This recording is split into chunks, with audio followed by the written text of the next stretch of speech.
चंद्रबाबू नायडू की स्थिति एकनाथ शिंदे और नीतीश कुमार से बिल्कुल विपरीत है, अलग है। और चंद्रबाबू नायडू ही नरेंद्र मोदी के लिए सबसे बड़ी संकट इस वक्त है। अब दर्शक इस बात को मान लीजिए कि अगर एकनाथ शिंदे ने कुछ जबरदस्ती दिखाई तो एक बार उन्हें पकड़ के बंद करके पीट पाट करके अपने साथ रख भी सकते हैं। नीतीश कुमार को तोड़ ताड़ करके कुछ सांसदों को अपने साथ जोड़ भी सकते हैं, लेकिन चंद्रबाबू नायडू के तो न डंडा बजा सकते हैं, न तो उनकी पार्टी तोड़ सकते हैं, न उनके सांसदों को अपने भाजपा में मिला सकते हैं, क्योंकि वह एकजुट है। और अगर चू भी किया मोदी ने तो वह तुरंत चंद्रबाबू नायडू को बताते हैं, और चंद्रबाबू नायडू को बताते हैं तो वह भी फ्लाइट पकड़ के तुरंत दिल्ली पहुंच जाते हैं। दोनों जेब में दो तरह के लिफाफे होते हैं, एक डिमांड लिफाफा होता है और दूसरा समर्थन वापसी लेने का लिफाफा होता है। यह सदियों की आदत रही है चंद्रबाबू नायडू की। जब अटल बिहारी वाजपेयी को वह समर्थन दे रहे थे उस वक्त तेलंगाना और आंध्रा एक था। उस वक्त वित्त मंत्री यशवंत सिन्हा थे, विदेश मंत्री भी रहे। उस वक्त जब चंद्रबाबू नायडू आते थे तो 5-7 लोगों के साथ वह मंत्रालय में जाते थे और कहते थे यह डिमांड है, यह समर्थन वापसी का लेटर है, डिमांड पूरा करेंगे तो यह समर्थन वापसी का जेब में रख लूंगा, और डिमांड नहीं देंगे तो समर्थन वापसी का आपको दे दूंगा। तो उनकी मांगे पूरी की जाती थी। अटल बिहारी वाजपेयी, लाल कृष्ण आडवाणी पूरा करते थे। अब इस वक्त है कि चंद्रबाबू नायडू 2 लिफाफा लेकर के तो आते हैं, लेकिन समर्थन वापसी वाला लेके चले जाते हैं और डिमांड वाले छोड़ जाते हैं। भारतीय जनता पार्टी भी उनको खूब जुमले देती है। 10,000 करोड़ का डिमांड मांग तो लेती है, लेकिन देती 1,000 करोड़ रुपए भी नहीं।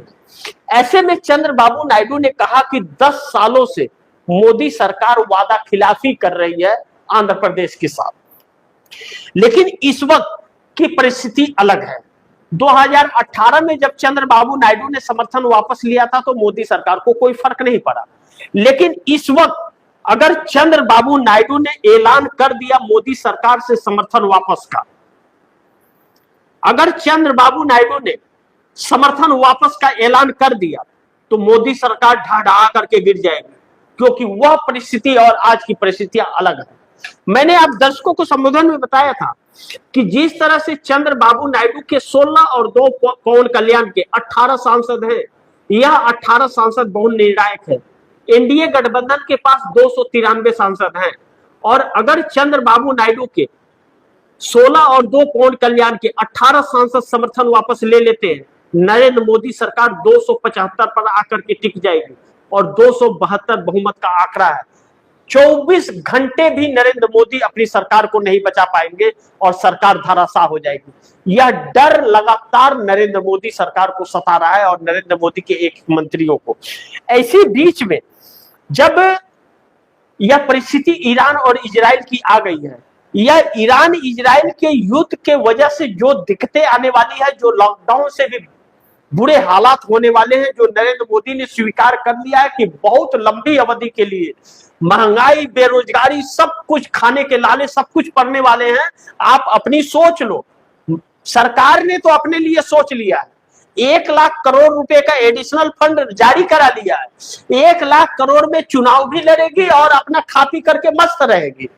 आप सोचिए और अंधभक्त भी सोचे, और नहीं सोच पाते हैं तो ताली ओली बजाने के लिए थाली खरीद ले, और थाली बजाएंगे और ताली बजाएंगे और मोदी का गुण गाते रहेंगे और राम राम कहते कहते दुनिया छोड़ के चले जाएंगे, भूखे पेट रहेंगे।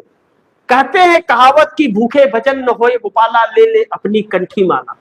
लेकिन यहां तो अंधभक्त भूखे पेट भी हर हर मोदी करने को तैयार है, लेकिन वह हर हर मोदी आवाज मुंह से निकलने के लिए अंधभक्तों को पेट में भोजन चाहिए, और पेट में भोजन डालने के लिए उन्हें रोजगार चाहिए, है क्या?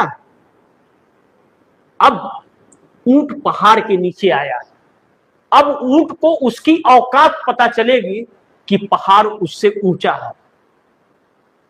भोजन तब मिलेगा जब रोजगार होगा, और यह सरकार न तो रोजगार देगी और न तो भोजन। खुद अपने लिए 1 लाख करोड़ रुपए का एडिशनल फंड जारी करा लिया सरकार ने, लेकिन आपके लिए मिलेगा ठेंगा। तो बाकी देखते हैं कि होता क्या है। जो भी होगा खबरें तो आप दर्शकों तक लाते ही रहूंगा, लेकिन आप दर्शकों की क्या राय है, क्या सुझाव है, कमेंट बॉक्स में जरूर दीजिएगा। इस खबर को ज्यादा से ज्यादा शेयर कीजिए, अपने दोस्तों को भी कहिए आगे शेयर करें। और आपने अगर टीएफडी इंडिया न्यूज 24 को सब्सक्राइब नहीं किया, सब्सक्राइब कर लीजिए, अपने दोस्तों को भी कहिएगा सब्सक्राइब करें। मिलते हैं अगली खबर के साथ, तब तक के लिए नमस्कार।